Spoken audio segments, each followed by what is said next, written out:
Hey, what's going on, everybody? How you guys doing? Welcome back to another episode of Podio Commentary. I'm your host, Matt Jarbo, and today we're going to be talking about a little horror comedy, if that's really what you want to call it, called Get Away, the new Nick Frost movie that is playing exclusively right now in the United States on Shudder, and it will be coming to Sky Cinema in the UK as well, I believe, actually. I think right now, by the time I'm recording this, it's already out, so I was a little bit off of my dates there, but this is one that I'd saw the poster for, and I'd seen a little bit of the trailer for before kind of diving on in. But last night, I was just looking for a movie to watch. I was hanging out, just surfing around, and I came across the trailer for Get Away again. And I was like, all right, Nick Frost, I've always liked, everything with the Cornetto trilogy, Edgar Wright. He's always been someone that I've found to be very funny and looked up to, and I just, all right, yeah. Well, he just did this one about like a cabbie. I forget what it's called. And that one was another small, like low budget, straight to streaming horror film that I didn't hear great things about. And so I was a little curious about this one. Family goes to an isolated island in Sweden, and mayhem and macabre and all sorts of stuff takes place. Sounds right up my alley. And of course, this is a movie that even just based on the trailer of it looked like it was trying to take, I don't want to say a dump or a piss on Ari Aster's Midsommar or any of those kind of A24 elevated horror films. But yeah, it is 100% poking fun at those movies. And I think with good reason, to be honest with you. This is a weird movie. It's a weird movie. It's got a weird twist, which we'll talk about. And I have so many questions once it was over because I just feel like there was so much left unsaid that maybe could have been a little bit more explained, but maybe we'll get a sequel. I don't know. The movie didn't make a lot of money, box office wise. I think it only did like a little less than 180,000 when it was released very, very, very briefly in cinemas. But it is one that you can tell is low budget, but it's got a decent critical rating. Rotten Tomatoes holds it at about 73% as of this point in time. Like I said, it's very similar to Ari Aster's Midsommar, although some have made the comparison to The Wicker Man. However, I'm not too sure if they're talking about the original or the 2006 Nick Cage remake, which I love. I do. I love it quite a bit. I won't poo-poo on The Wicker Man. That movie's a lot of fun. But this movie, Get Away, is a little bit on the weird side. Like, there's not a lot of information about the film in regards to its pre-production. But I can pull from the Wikipedia a little bit. But before I do that, like I said, this was directed by Stefan Hars, who is a Swedish filmmaker predominantly known for the New Kids on the Block series, or just New Kids as it goes on. That's kind of got him popular in his home country. He did a feature film called Ron Goosen's Low Budget Stuntman, which is actually what put him kind of in the radar of Nick Frost. They ended up, I guess Nick Frost is a fan of the movie. Somehow they found themselves talking and they wanted to work together. Now, Stefan also likes to direct with a buddy of his named Flip van der Kulig. Or Cool. I don't want to mispronounce that, but I'm probably wrong. And now they were going to direct this movie together. Unfortunately, Flip was unable to direct this movie due to scheduling conflicts. So it was Stefan who did it himself. And that's okay, because apparently they had so much fun working on this movie that they reteamed. This would be Nick Frost and Stefan Hars for another movie that just came out called Crazy House, which has got Nick Frost in a very weird kind of, what if it was a Saturday Night Live sketch that just went on too long, but you've got Alicia Silverstone in the movie. And I'm a big Alicia Silverstone fan, so I'm like, all right, you've already kind of got me on this one. And I just watched the trailer for that before recording this, and I'm like, okay, now I'm going to go seek out Crazy House, because what in the ever-loving fuck was that trailer? But this movie, started off kind of based in real life a little bit. It's very personal to Nick Frost, believe it or not. So his inspiration for the movie actually kind of came from his own experiences on a very secluded Swedish island. So over 25 years, he frequented a very tiny island in the Baltic Sea where his wife's family owned a home. And despite all the times he went and how everyone there knew him, they never engaged with him. They never accepted him. They never really wanted him there. They were never welcoming under any circumstances. And he always kind of felt isolated and he felt like an outsider. And it kind of sparked the idea for this film. He was intrigued by the insular nature of the islanders, and then he went on to contemplate what it would take for them to lower their barriers and accept an outsider, which is something he used in the central theming of Getaway. Although it was originally titled, what was it? It was originally titled Svalta. That's what it was originally called, Svalta, which is the name of the island in the movie. Svalta would be, again, like kind of hard for, Western audiences. They'd look at that and they'd go, what is that, like a malt beverage? What am I looking at here? But obviously Getaway kind of seems to make the most amount of sense. It's a holiday in the movie. It's also maybe kind of a take on everything else that's going on in the movie. And it's super, super, super interesting. So this goes back actually a long time. He had this idea for a long time and he wanted to get it right. So in June of 2019, Orion Pictures had originally acquired the pitch for the film from the production company Stolen Picture, which was owned and operated by Simon Pegg, Nick Frost, and Miles Ketley. These three guys were also going to be producing for Orion, with Frost writing the screenplay, as we obviously know about. Then in August of 2021, former Orion Pictures CEO John Hegeman founded Wayward Entertainment, with the company's first project set to be Svalta. So at that point, it had left Orion and then went over to this new company, Wayward Entertainment. Then fast forward another year, September 2022, and it was announced that not only was Nick Frost starring in this movie, but they got Lena Headey to play the wife. And this was going to be their second film together after the two had co-starred in Fighting with My Family. And honestly, I think Lena Headey is a fantastic actress, and she would have been probably a little bit, I don't know. For the twist of this movie, I would make the argument that I don't know if it would have suited her just right. I think I really do feel that Aisling Bea brought a lot of comedy and a lot of like sweetness to the role, especially about the couple who were having marital difficulties and like how that played out throughout the course of the movie. And I just feel like Lena Headey would have been a little bit too strong, a little bit too headstrong, if you will. And I don't know if it would have sold the character right away. So I feel like this was ultimately like a really better casting. Although granted, this is my first time ever seeing Aisling Bea in a movie. I didn't know who she was before this, but to me, that's perfectly fine because I think she did a great job kind of like selling the character. At this particular point in time, they ended up, getting the movie pretty much greenlit through Resolute Films, Film Service Finland, and of course, XYZ Films would be handling the distribution. And in November 2023, the film wrapped filming in Tampere, Finland. And there you go. That's how the movie is. There's really not a lot of information about this film in its production history at all. What was interesting, though, about it was the movie was set in Sweden, but they shot it in Finland. And this actually probably has a lot to do with the fact that Nick Frost had talked about, wanting to shoot a movie on the island where his wife's family had a home. And he talked to one of the elders there about it. And apparently the elder's response was very stern, very direct, and just was, "Don't shit where you eat."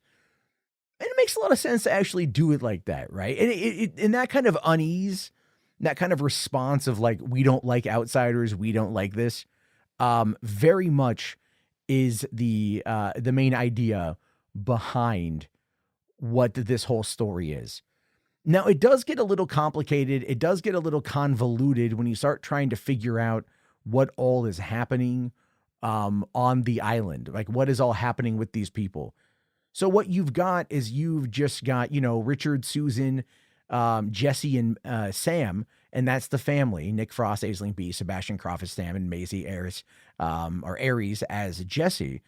And they're going out to this island because, Susan's family was originally from there. She wants to go back for this holiday where they put on a play kind of celebrating this tragedy that happened 200 years earlier, where they were lied to by the people on the island, were lied to by the British. They were sold out by by like kind of like the mayor, and they ultimately turned into cannibalism. And they celebrated every year kind of as a form of penance, as a form of like paying their debt. But they don't like outsiders. They just don't like them at all. And this is kind of where the family had found an Airbnb from a guy named Mats Larson, whose mother had died. It was his mother's house. And he had rented out the house on whatever, I guess, Verbo, Airbnb, whatever. And they go out there. But as they go to this restaurant and they're talking to the chef and his wife, the chef warns them, don't go, don't go, don't go. But he's also really like confrontational with Richard. And throughout the course of this, we're getting the vibes that Richard just is, he's very meek, but he's got a dark side. You can almost feel like he is just like there's something kind of bubbling beneath the surface, and I mentioned the Crazy House movie from before, and watching that trailer again, it's like the same thing. It's another character who tries to put on this happy face, but there's an anger beneath the surface. What that is, we don't quite know yet. But you've got Sam and Jesse, the brother and sister, that have this very odd dynamic. They clearly hate each other. It just, they're supposed to kind of be the siblings that don't like each other, but then maybe do kind of like each other. But it's just kind of odd. And like Sam is really vulgar with the parents. Like it's almost like doesn't belong there. That was the vibe I was getting. Because at one point, Jesse tells him that he's adopted. And I think he says like, I know. And so you're like, okay, so there's clearly something going on here with this or something we don't quite know. But really, once they get to the island is really interesting because they get out there and this is where it goes full Ari Aster. And it does this on purpose, right? You kind of have this Midsommar approach to it. And the whole village is out there and they do not like that the outsiders are there. They don't like that they're there for this weekend. They don't like that they're there when they shouldn't be. And they weren't asked to be there. And Matt's, says, well, it's, my home. I can do what I want. They can be here, like deal with it sort of thing. And I thought that was kind of funny because he's like openly defying what this commune thinks, right? These are people who are isolated. They're alone. They don't allow outsiders. They are, I would argue after 200 years, probably pretty incestual. Although they never actually touch upon that, but you kind of pull from that a little bit. And the main lady is just like nuts, right? She just has this kind of old, you could argue the Wicker Man original film vibes to that one. The leader, the matriarch of the village.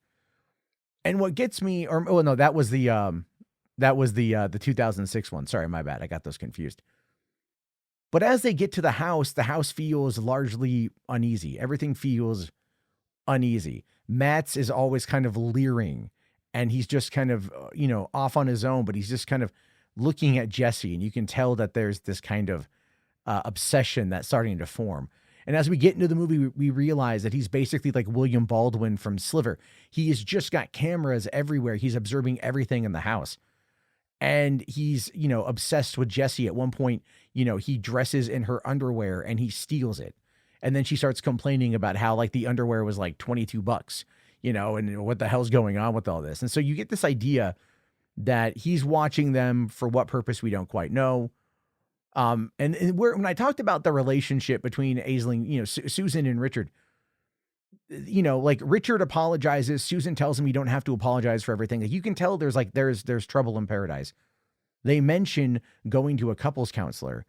And so like they need this vacation. They need this to work. They need it to be refreshed, all that stuff. And at one point they're just talking and the kids are off kind of doing their own thing. And Susan looks at Richard and she's like, you want a blowjob? And he's like, well, wait, what, huh? What, And she's like, do you want a blowjob? And then what I love is his response to that is he just kind of looks away and goes, like, nods his head, right? Like, I don't want to be too excited because if I'm too excited, she's not going to do it. But then they run back to the room. They run back to what we believe is already a two-way mirror. And it cuts to another shot of Matt's in his chair. I think he's wearing the underwear that he stole from Jesse and he's masturbating to them perform in their sexual acts. We don't even see anything. It's a very kind of odd moment, but it just shows you that like the depravity of Matt's and what he's up to, even without fully explaining like what it is. But we do find out that he has a tendency of inviting people, men, women, whatever, to the island, and that they end up running away screaming, and that the elder looks the other way because he's part of the family. He's part of the commune. They're not going to judge him for what he does, even though they do effectively judge him. They're just not going to hold it against him. It's weird. But she uses that as a way to get him to come into the fold, to effectively sacrifice the family, to appease, their commitment, right? Their sacrifices, what they haven't done in 30 years. So we find out that this entire village, that they've murdered people before. They did it 30 years ago.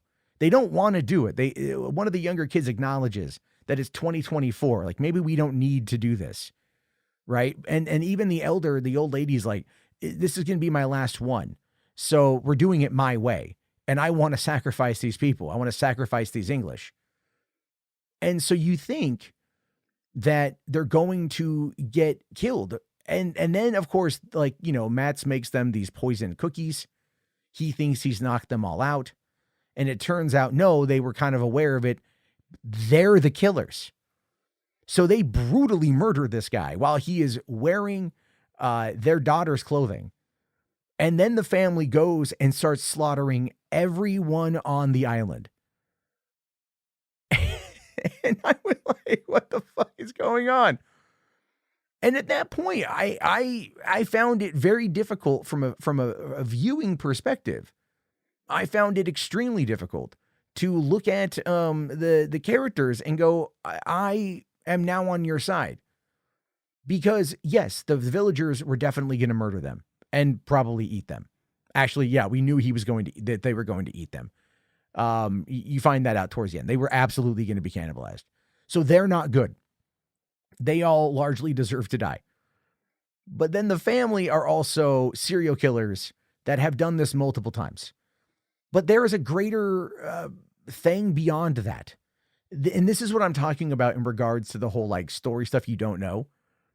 So you find out that Sam is adopted, not really adopted. He's sourced because he keeps chiding away at Richard to the point of where Richard finally has enough and just stabs him in the neck and watches him bleed out. And then the family's like, what? You did it again? And they're like, he's like, you saw me. He was riding my dick all weekend. He fucking deserved it. And they're like, God. And then she's like, well, now I got to call international. And now we got to source another son. And you're like, wait, what's going on? Like, what do you mean you got to call international? What do you mean you're going to source another son? Is this an op? Like, are you guys serial killers? Are you sanctioned by the government? How far does this go? What exactly are you all doing? They open the door to this line of questioning that they do nothing to explain. They do nothing to explain. And at the end of the movie, after they murder everybody, they finally get to the last, the elder, and they just kill her. And at this point in time, Richard has had his hand shot off by a shotgun. He seems to be in no pain. You've got Jesse taking a shotgun blast, probably with birdshot to the gut. She's alive, but doesn't seem to be in a lot of pain. And then the mom's largely okay, but just covered in blood. And then right as they're going, I forgot. So right as they're going to die at the hands of the elder, the one lone cop shows up, shoots her in the head to protect the family, then gets the family out of there. And then in dark comedic satire mode, the guy who was a total dickhead to them on the ferry going over there, the drunk guy who just got out of prison, the one that they think is the killer because the restaurateur and his wife were murdered earlier on in the film. That's my bad. And the cops thought that it was this guy who did it. As he's waking up from a drunken stupor and running away from the onslaught of cops, they open fire and ice this guy, killing the last person alive on the island. And then at the end, they all just kind of sail away. They just sail away on a boat on Lucky Linda or Large Linda, whatever it was. And they kind of openly talk about what happened, but the cop right in front of them doesn't seem to notice, which then makes me question, was he in on it? what is the overall thing here? What is international? What do you mean sourcing out a new son? Is this meant to be the start of a franchise? Is this meant to be whatever? I don't know. I have a lot of questions. You might think I'm over nitpicking this, but when you have a movie with a premise like this that ends up really flipping itself on its head, which I thought was really great, and I thought it was funny, I was laughing my ass off. And then all of a sudden you're like, wait, hold on. And then it goes a step further to kind of establish lore, and you don't know what that lore is because like it doesn't tell you what that lore is. So now if I ever meet Nick Frost, I'm going to be like, what the fuck was international? What do you mean you had to source a new son? Like, there's more deets to this story. I would like to know what those deets are, please. Thank you. That would be great. That would be amazing. I would love to see that. I didn't really have any issues with the filmmaking of the movie at all. I thought it was well crafted. It was well shot. The cinematographer is a guy named Joris Kerbosh. I think he did a good job emulating the Ari Aster style. It really made you feel like there was a lot of isolation, the way that they shot the movie. There's a lot of, you have your main characters in frame, and then behind them it's out of focus, but they're not like directly in. It's not like a mid shot in the camera. They're kind of back a little bit. So it feels like you are at a distance from them, and it feels off-putting and kind of unsettling. And then it just kind of adds to this, like, what is going on, right? Like, and then there's another part too, where Jessie is aware that she's being watched. And she goes over to the two-way mirror and she exhales on it in order to fog it up. And then she draws a heart, and then it cuts to the other side of that. And Mats is watching her, and he is like licking the glass, right? And that is when he knocks everybody out. She's asleep in bed. He goes over and he climbs into bed with her. And you're not sure, like, is he going to rape her? Is he just wanting to cuddle? Like, what's going to happen? Is she going to wake up? And then like, obviously that's when like the twist happens. But really it's kind of like, I don't want to say like you were worried about these characters, because at no point was I worried about these characters. At no point did I think that they were going to be in any kind of real danger, because I mean, standard kind of horror movie flair. But when they turn the tables on it, then you're like, oh, damn, everyone else on that island is going to die. But you already don't like anyone else on that island. So you don't even care that they're going to die. It's totally fine that they're going to die. And you're like, all right, fine, make it work. I'm totally okay with that. I have no real issue with that myself. But, it's a wild little movie. I do recommend it. I did think it was a fair amount of fun. I wanted to know more about it after I saw it. And of course, that's always a good thing. And so if you've seen Getaway, let me know your thoughts on it. This is a smaller one. Like I said, streaming only. Nick Frost, I've always been a fan of. And this is one that he made. He says in an interview that he wanted this movie to impress Edgar Wright and Simon Pegg, mostly to impress Edgar Wright. And you know what? I think Edgar Wright would be impressed. I think he would enjoy the subversive styling. I think he would enjoy the musical choices. I think we're really like the one musical choice. And I think he would absolutely enjoy the gore and the humor and the satire. But I think if Edgar Wright was involved in the project, I think he would look at that story beat about calling international, sourcing a new son, and he would like, that needs to be explained a little bit more or cut out completely. Because the fact that it wasn't the son does kind of take out the emotional resonance of that scene. Like, what if a dad who was a killer got so sick and tired of his own kid, he just killed his own kid in the middle of a mass spree, and he could just argue it, well, you're just pissing me off, as is everyone else is pissing me off. I mean, that could easily be a thing. That could be something that they could use. But at the same time, I don't know. They did a great job with this little film. I've really been appreciating like smaller movies recently. The big bombastic Hollywood blockbusters are fun, but these smaller, more intimate movies have really been speaking to me. I've watched a lot of them in 2024, and I continue to do that in 2025. So if you have any recommendations for some of these smaller horror films or thrillers or whatever, definitely let me know. If you guys have seen Getaway and you have your thoughts on it, let me know in the comment section here on YouTube. If you're listening to this wherever you get your podcasts, you can find me at mjarbo on Twitter. I keep giving different names. I'm going to get a direct website here pretty soon. And I'm always looking for suggestions. You can also sponsor an episode and have me watch a movie that you want and you want to get my full thoughts on, my full opinions on. And we can definitely do that Thank you guys very much for listening to this episode of Podio Commentary. Have yourself a great day. The next episode is going to be about the Kyle Mooney turn of the century comedy horror Y2K. So look forward to that. I will talk to you guys later. Have yourself a great day. Thank you again, and peace out.